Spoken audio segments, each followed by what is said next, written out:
Have you ever just stopped and looked at a perfectly tiled wall and thought, how is that even possible? What's really stopping all of it from just crashing down? Well, today, we're going to pull back the curtain on the invisible science that fights gravity every single day, keeping those heavy tiles stuck, secure, and looking amazing.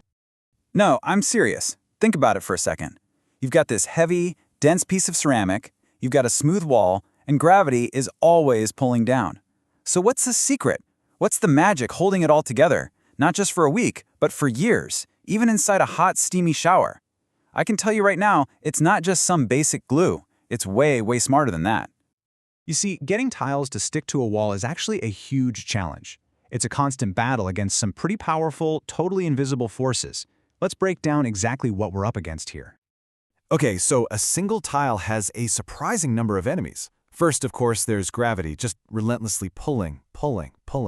Then, you've got these super smooth surfaces with almost nothing to grip onto. Water is public enemy number one, always trying to sneak in behind the tile to weaken the bond. And then there's temperature. Your house heats up, it cools down, and all those materials expand and contract. Heck, the building itself can settle and shift a tiny bit. A simple old-school cement paste, it just doesn't stand a chance against all that. So, to fight all of those forces at once, you can't just use something you whip up in a bucket. Nope, you need a material that has been specifically designed for this exact job. You need a truly engineered solution. To really get this, let's look at a real-world example. We're going to use a product called Tile Bond 30 as our case study. Now, this isn't some kind of ad. It's just a perfect example of the material science that solves all those problems we just laid out. It's a great window into how modern chemistry creates these incredible high-performance materials. So the key here is a technology called a polymer-modified adhesive. What in the world does that mean? Well, you take the basics, cement and sand, and then you supercharge them with special synthetic polymers. Think of these polymers as millions of tiny, flexible, rubbery chains that weave themselves all through the cement, giving it superpowers that regular mortar could only dream of, like elasticity and serious water resistance. So how does this stuff actually work its magic? Okay, we're about to get into the nitty-gritty here, the technical details, but stick with me, because this is where the real science gets so cool. Check out this absolutely brilliant word, thixotropic. Sounds super complicated, right? But you've already seen it in action every time you use a ketchup bottle. Ketchup is thick, it stays put, but the second you shake it or squeeze it, it flows easily. This adhesive does the exact same thing.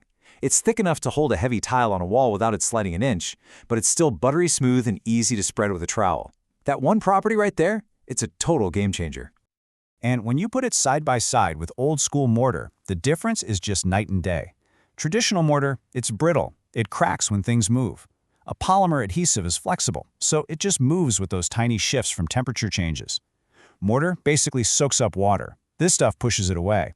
That's exactly why you can use it in bathrooms, swimming pools, even outdoors, all places where traditional mortar would fail and probably fail fast. And here's the proof, the hard data. This table shows the adhesive strength measured in newtons per square millimeter under some really tough stress tests. The initial bond is strong, right? 1.8. But what's truly incredible is how well it holds up. After being baked in an oven, it's still at 1.7. And even after being completely soaked in water or put through brutal freeze-thaw cycles, it still has a super powerful grip of 1.2. These are not just numbers. This is proof of some serious, next-level durability. Let's just focus on that one number, 1.2 newtons per square millimeter, after being completely submerged in water. This is it. This is the whole secret. This is the reason the tiles in your shower or at the bottom of a swimming pool don't just pop off the wall. It's that polymer magic creating a bond that water just can't break. So we've seen the science, but how does this amazing stuff go from being a simple bag of powder to a super strong bonding agent? Well, the application process is just as engineered as the material itself. The process has to be precise. First, that surface has to be perfect. We're talking clean, stable, no dust. Then you mix the powder with a very specific amount of water, which kicks off the chemical reaction.